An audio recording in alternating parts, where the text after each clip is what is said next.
Oh, can we give each other hope? Can we give each other hope? Give us hope. That's what we need. That's what we need.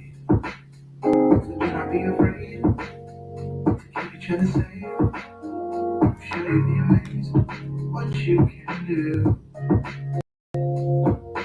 One love for your brother, one love for your sister. Don't find many others. Find strength to assist you. Why you have a tiny question? I guess the answer doesn't differ. Yeah, there's gonna be a hope. Could you be a hope bringer?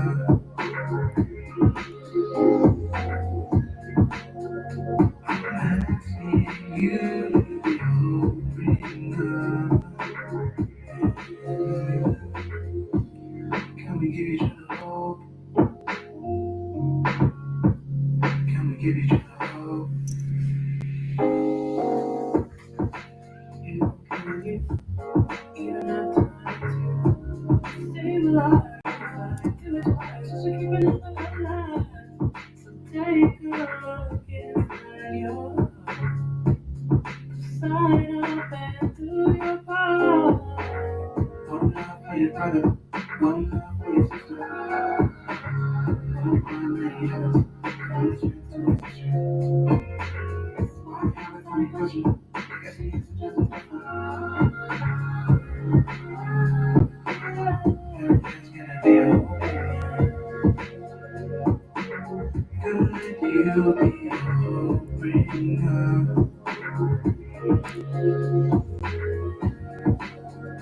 Asking you to be a hope bringer.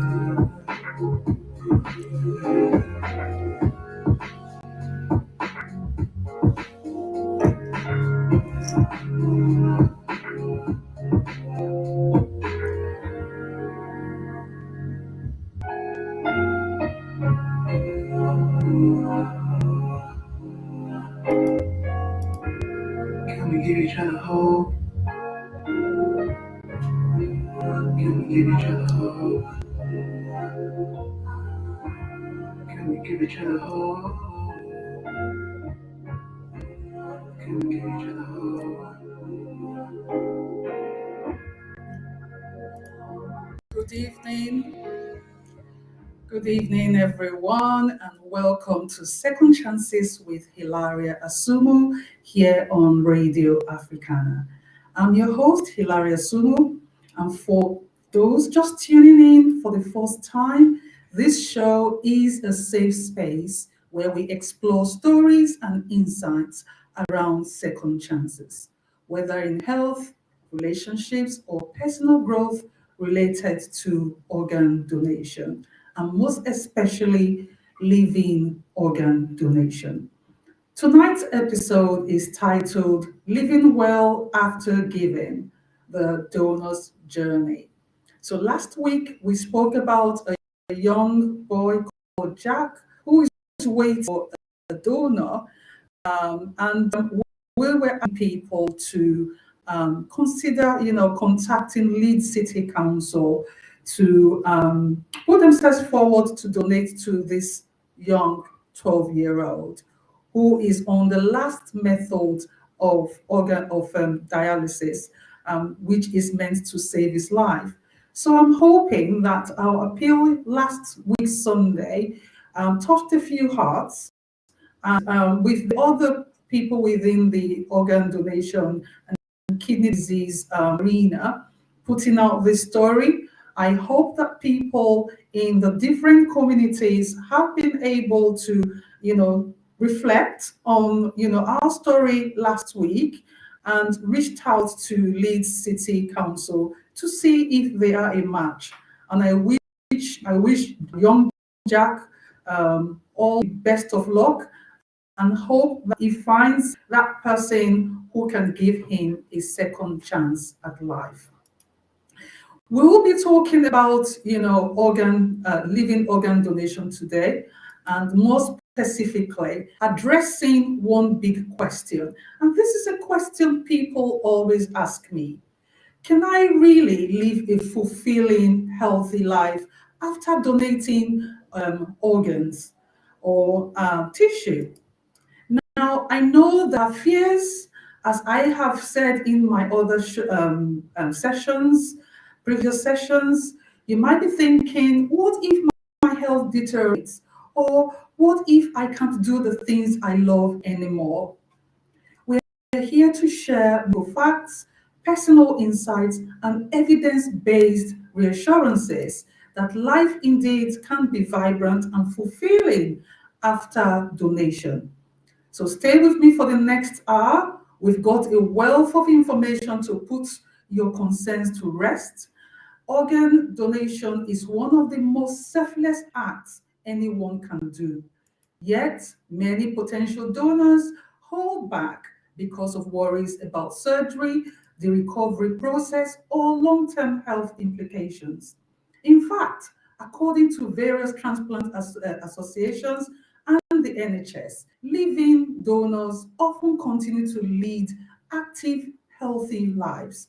But let's be real, fear is normal. It is normal. Even, as a donor, as a recipient, it's something you have to go through. It's the fear of the unknown, fear of complications. It's our goal tonight to replace fear with clarity and hope. Over the decades, surgical techniques and post-operative care have vastly improved. Living donors receive comprehensive medical evaluations before and after surgery. So this means doctors ensure you are in good health to donate and continue to watch over you even after donation. I've heard stories of donors who 6 months post surgery return to sports, travel, and even marathons. Imagine that. That is amazing. Their biggest challenge wasn't their physical capacity, but rather adjusting to a renewed sense of purpose.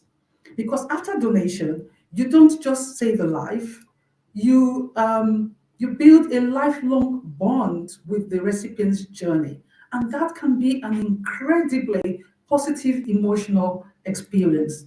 So tonight we'll walk through some of the most pressing questions we've received so far. There are more, and that is going to come later. We always get these questions after the show, and I'm really pleased that those questions are coming through, because I'm going to be inviting medical professionals, renal doctors, patients who've donated, and also patients who have received organs. So watch out for those interviews in the next few weeks to come. And some of the questions that we are asked are, questions like, what is recovery like? Will I have any dietary restrictions? How does donation affect my life expectancy? Are there emotional, psychological repercussions I should be aware of? We'll also address the important matter of how you and your medical team can prepare a smooth recovery. We'll talk about lifestyle adjustments, if any, and how you can thrive just as well as you did before, if not better. Our hope is that by the end of this program, you feel empowered to make an informed decision about donating, or at least have your questions answered. And for those who have already donated, we want to celebrate your courage and remind you that you are not alone in this journey. Before we delve deeper, let's pause for our first musical interlude. I've chosen a track from King Sunny Ade, the legendary Yoruba singer, and I know that those who are around my age, I'm not going to say that on air, would love the song. Sunny Ade is a musician whose music often speaks of gratitude, hope, and resilience. The song is Merciful God. It resonates with tonight's theme, as the source of the grace and renewed strength can come from life-changing decisions like organ donation. So take these next few minutes to reflect on the gift of life and how it can bring about transformation and renewed hope. So enjoy this classic from King Soye on Radio Africana. I'll see you. Merciful God,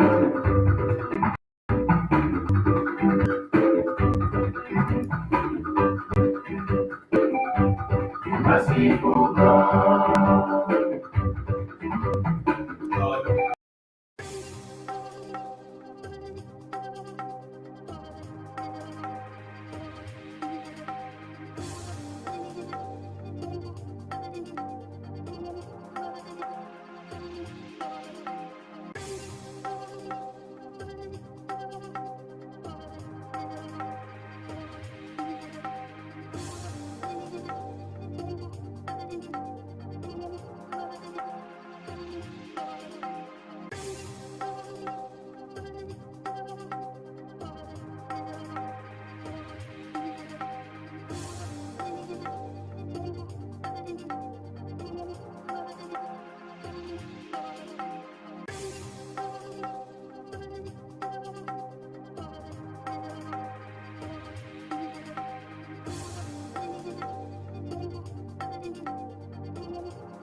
Welcome back. That was King Sunny Ade, Merciful God.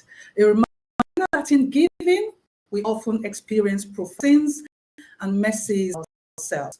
So up next, we dive into the side of organ donation, living organ donation. We look at the facts, figures, and a clear outline of what to expect post-surgery. You're listening to Radio Africana, and I'm Hilaria Asumu, and let's unpack some of these facts. So I think that research shows that donating a kidney, for example, does not reduce overall life. Um, in fact, donors often pass the rigorous health screenings, so they might be above average in general health. Modern surgical techniques such as laparoscopy procedures have significantly reduced recovery times and hospital stays. Many donors go home within a few days, resuming light daily activities within 2 to 4 weeks. It's also important to follow up with regular checkups.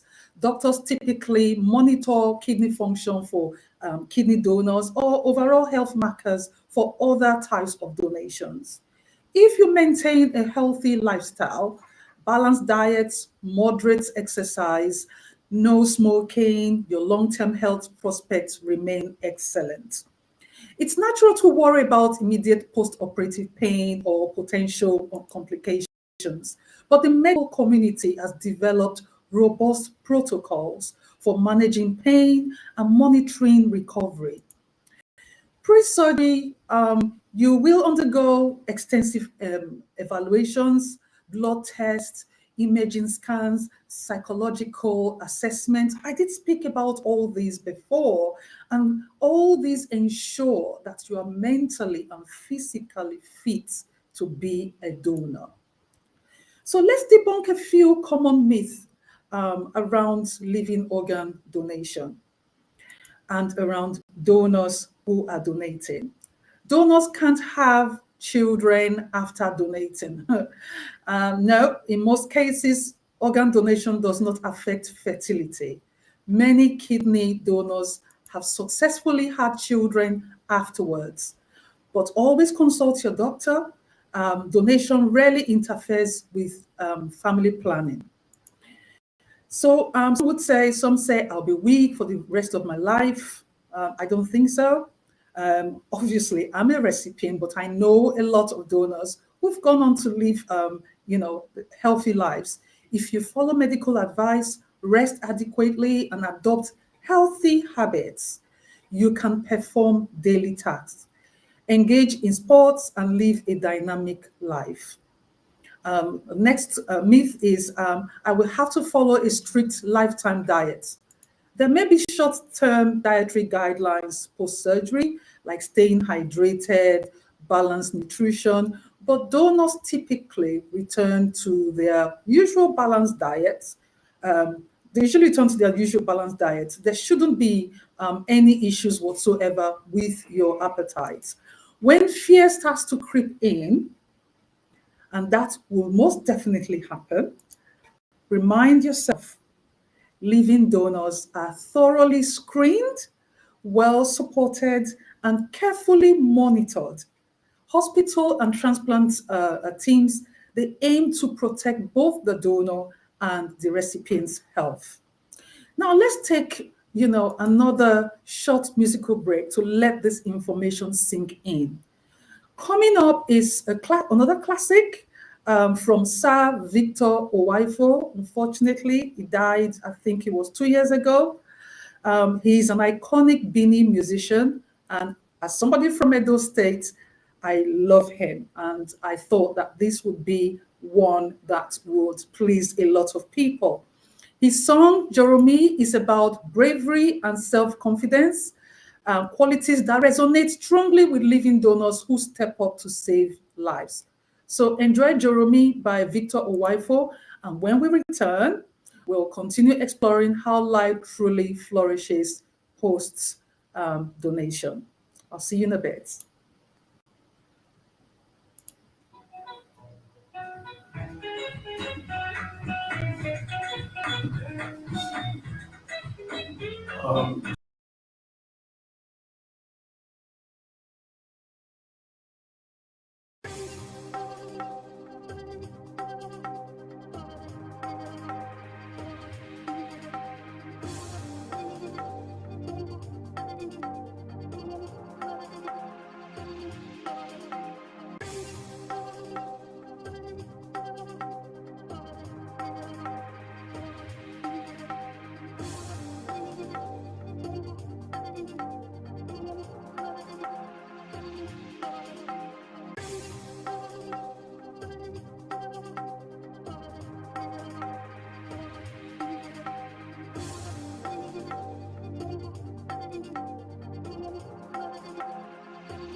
Welcome back. That was the legendary Victor Wifo with Jeremy. Much like the hero in that song, donors display courage that is inspirational. So, coming up, we'll discuss life after donation, the psychological and emotional well-being, plus a look at, how people, manage after donation. So let's focus on the emotional side of living organ donation. Often, people ask, will donating an organ change how I feel about myself? The simple answer, it can. And frequently, that change is overwhelmingly positive.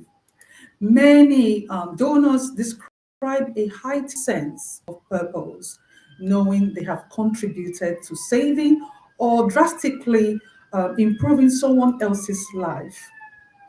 A lot of times I have seen where donors, enjoy a stable mental health post donation. One of the people I'm going to be bringing on soon is who donated to his colleague in the office. And you're going to hear his story, why he did that, and how he felt afterwards. If anything, the emotional reward of helping another person can boost self esteem. Before and after surgery, it's very important to have emotional support from family, friends, or donor support groups. Now, I'm a friend of the Family Donor Network. So these are a group of people from different families who have actually, come together, having agreed to organ donation, with their loved ones' organs. And also, there are some people who are living donors who've donated to husbands, donated to sisters, brothers. There is one in London called Gold, the Gift of Living Donation. And these are again are people from our community who have, made that decision to donate to their loved one. And it is just so, inspirational to hear their stories.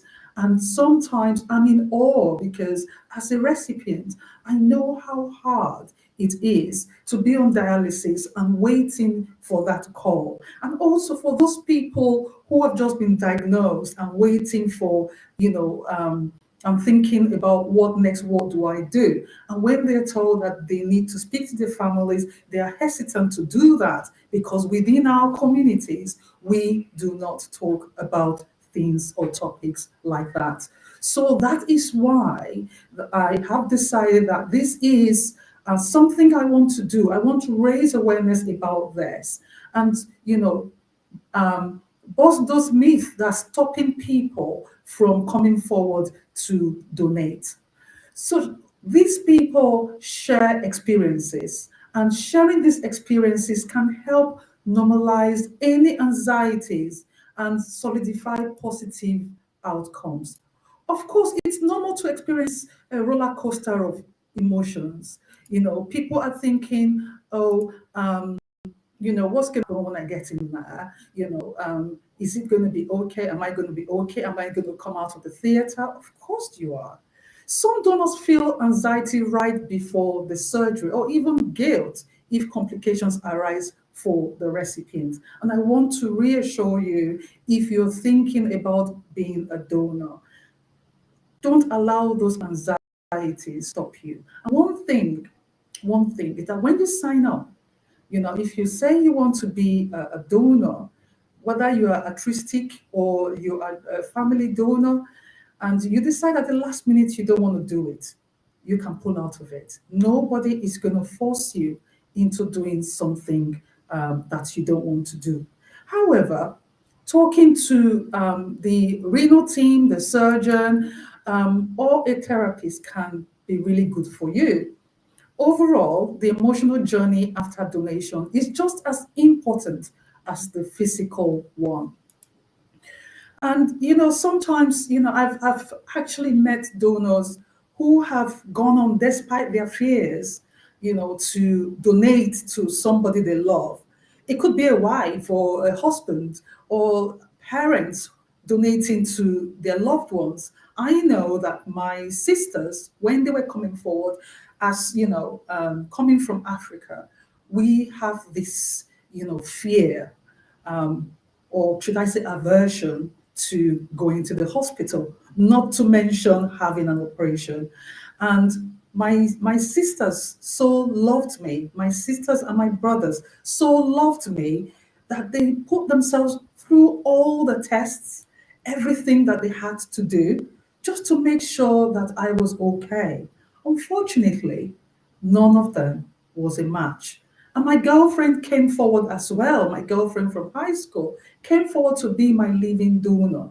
And unfortunately, she wasn't a match, and she went on to go into the PED scheme. And we were on that for 3 years, despite her fear.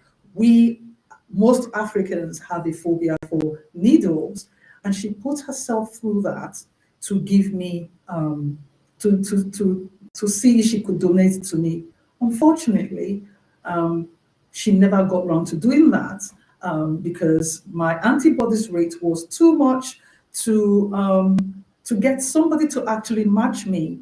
So we ended up waiting for 3 years, and at the end of the day, I got a transplant from a deceased donation, and this was because a mom agreed to organ donation. I would always repeat my story because I'm inspired by my story myself, and I know that a lot of people are inspired by my story too. So here are a few practical tips for post-donation health. So as a donor, come out of that surgery after your rest period, you need to stay active. Now, don't overdo it. So gentle exercises like walking, swimming, or yoga can be reintroduced when your doctor approves. Physical activity does help maintain cardiovascular health, which is really important, especially for kidney donors. You also need to maintain a balanced diet. So focus on nutrient-rich foods, proteins, whole grains, fruits, and vegetables. If you donated a kidney, your doctor might recommend moderating sodium intake. I know we Africans, we like our salts. So even if you are, a healthy person, you need to reduce your salt intake. So, and also regular checkups with your doctor. You have to keep those appointments with your renal team. They will monitor your blood pressure, the organ you have left its function, and your overall well-being. And most importantly, your mental health check. So don't forget that the power of counseling or support groups helps. A simple conversation can be incredibly affirming. So don't forget about that, because when you can share your story, you can share to people how you're feeling, that actually does help. And I know how talking in support groups helped me. I was able to open up, and not just that, on the stage sharing my story to people was enough to help me deal with the post-traumatic stress I was going through. I was happy, but I felt that I needed a little bit more support. So all the work I was doing with NHS blood and transplant, going to different churches, going to different events, going to anywhere people need me to speak, I would go, and that really helped. I've encountered many stories of donors who started new hobbies like painting or hiking. After recovery, they are inspired, by the sense that they had been given a fresh perspective on life. So that perspective is that they can actually, you know, being who they are from what different walks of life, they can actually help somebody live a full life. Give them that second chance to do something, to see their children grow up, to just, live life. One donor actually told me, they said, my life after giving was more vibrant because I understood how precious every moment is for me and for the person who received my kidney. That's the power of second chances. Whether you are a donor or a recipient, you are part of a miraculous journey that proves the strength of our shared humanity. Let's take a moment to soak in those positive vibes with another classic. And this time, again, for my Igbo brothers and sisters from Nigeria, I'm sure you're going to be dancing in your living room whilst you're listening to me. This time, it is music from Oliver de Kock, one of the great Igbo high life legends. His music often celebrates life, unity, and uplifting one another. These were the songs I'm playing today. They're a throwback and they take me back to my father's sitting room when he played all these songs. This is what organ donation has done for me. To be able to go and find all this music, listen to them, and be blessed by them. So the track is Biri Kambiri, and it conveys the spirit of perseverance and solidarity. And this is akin to the bond between donor and recipient. So enjoy this piece, and then we'll be back with potential questions you, our listeners, might have about post donation life. I'll see you in a bit.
Welcome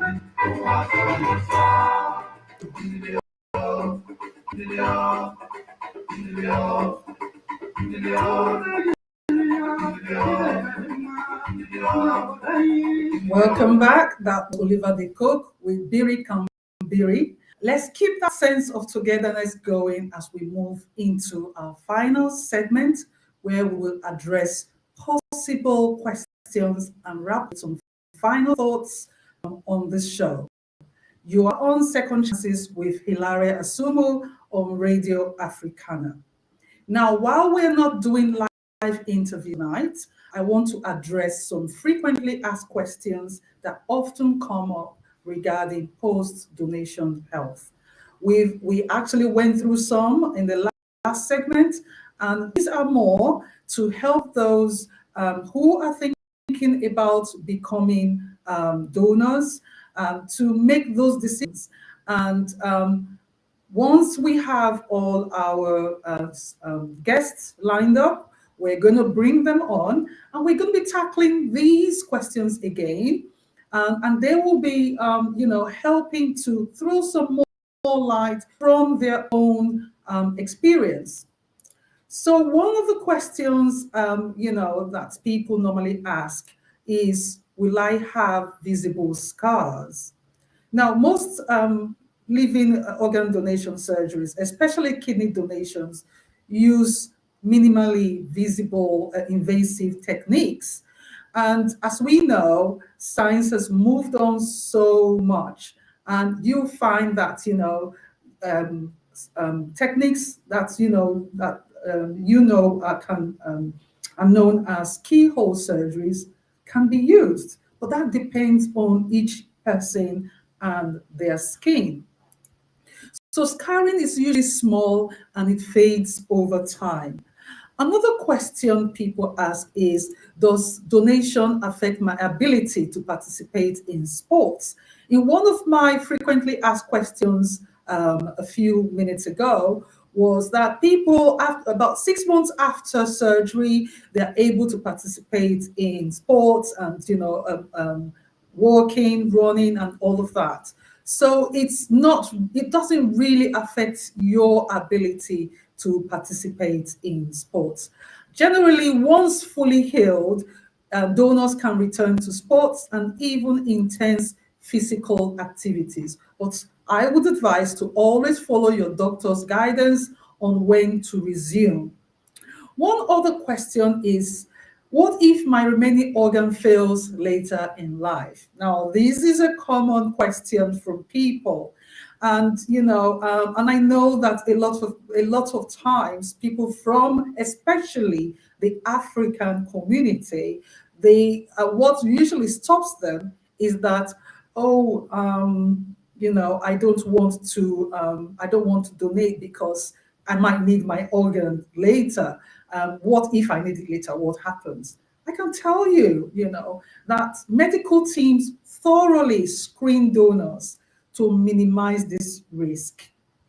If unforeseen health issues arise, donors receive priority for transplants in many systems worldwide, including here in the UK. So there's nothing to be afraid of, there's nothing to be scared about. And I think one of the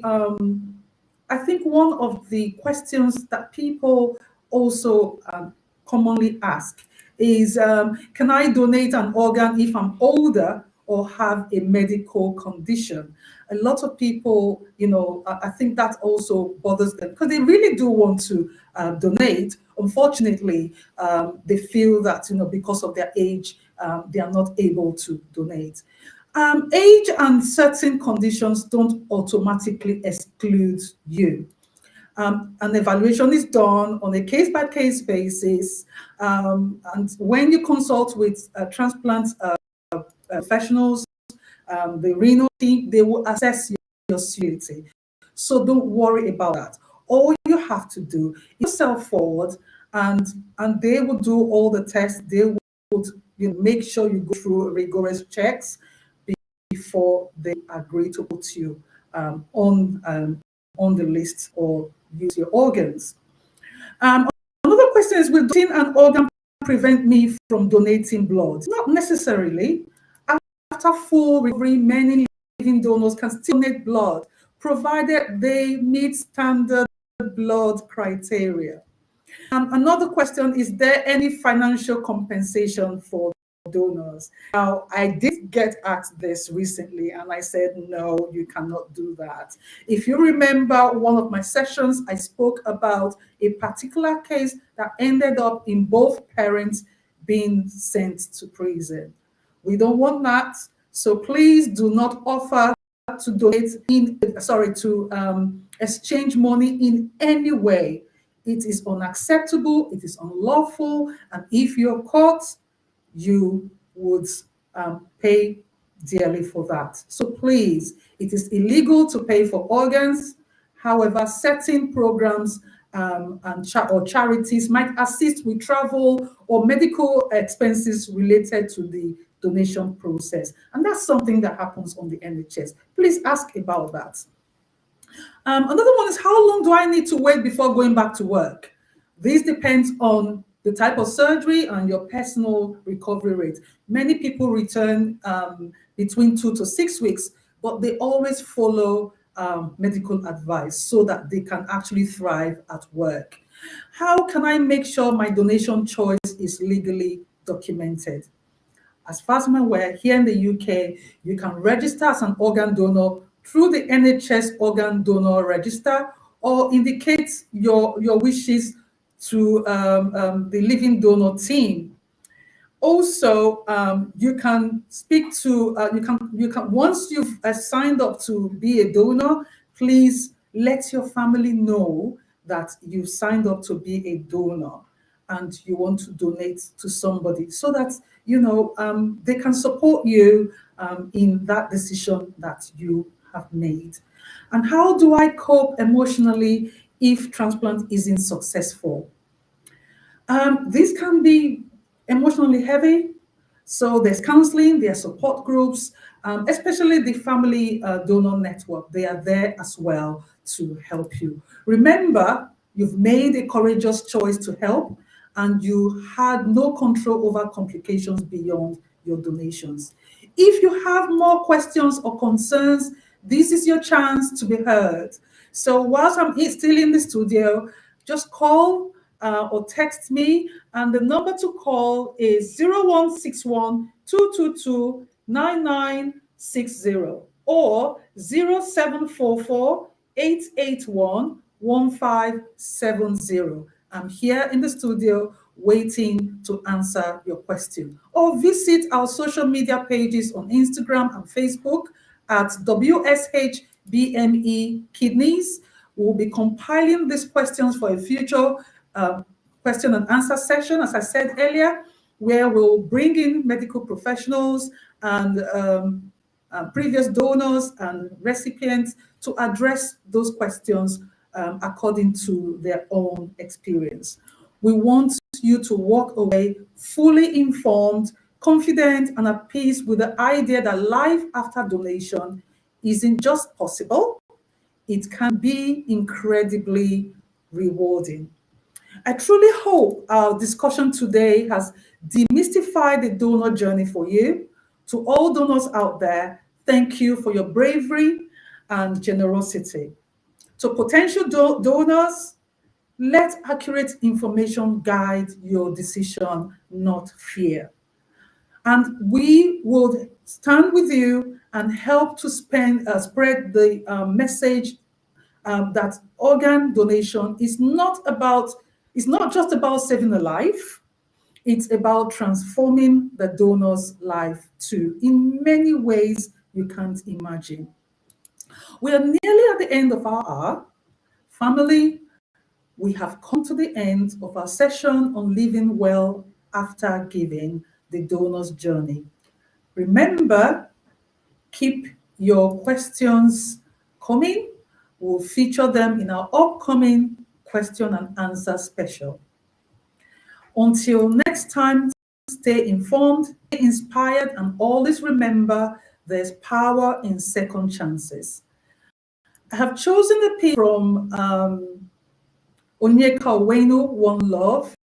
songs reflect resilience and communal help and support, along with the core message that when one person stands up to help another, the entire community benefits. The track One Love calls the theme of finding hope and unity in challenging times, helping one another, using that love for one another to help each other, to help somebody else to live a full life. Let's not forget that when you help somebody, you are loving that person unconditionally. The Lord who made us has said that we must love one another. Do unto me as you want to be treated. So I'm encouraging you, I am trying to motivate you to understand that when you love somebody else, you are also loving yourself. What a meaningful way to end our show today, reminding us that we are all interconnected. Each act of kindness reverberates through our community. Thank you for spending this hour with me, your host, Hilaria Asumu, on Second Chances here on Radio Africana. And I hope to see you next week with another topic and perhaps some interview in the community where I'm going to be speaking to people to find out from them if they would donate to somebody they don't know. And that is a question I'm always asked. And again, thank you for joining me this evening. I leave you with Onyeka Oweno, One Love. Thank you and good night.